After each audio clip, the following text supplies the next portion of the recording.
یوم آزادی پاکستان کے سلسلے میں وطن عزیز سے محبت اور قومی جذبے کا شاندار اظہار۔ وفاقی وزیر کی طرف سے 5 لیٹر پیٹرول کا تحفہ دیا گیا۔ بچے بچیوں کی طرف سے پرچم رنگ کے ملبوسات زیب تن کیے گئے۔ تفصیلات مدثر حسین کی اس رپورٹ میں دیکھیے۔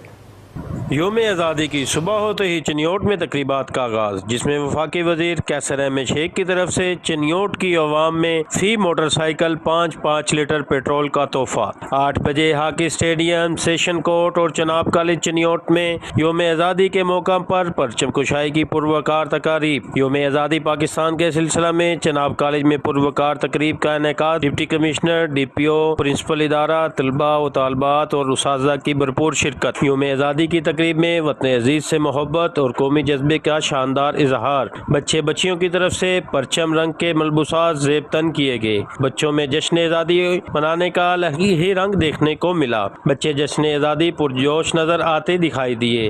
جمعہ کی نماز کے بعد پاکستان کی سلامتی، استحکام اور بقا کے لیے خصوصی دعائیں کی گئیں۔ مسجد صدیق اکبر سے موٹر سائیکل ریلی اور مرکزی مسلم لیگ نے مدینہ مرکز سے ریلی نکالی، جو کہ دریائے چناب پر اختتام پذیر ہوگی۔ سہولت مزار میں بھی دوپہر 3 بجے کے قریب آزادی مبارک تقریب کا انعقاد کیا گیا۔ مقامی ایم این اے کی طرف سے جلسے کا اہتمام کیا گیا ہے۔ شام 7:30 پر یادگار شہداء پر انجمن تاجدان کی طرف سے کیک کاٹا جائے گا۔ کیمرہ ٹیم کے ساتھ مدثر حسین، روز نیوز چنیوٹ۔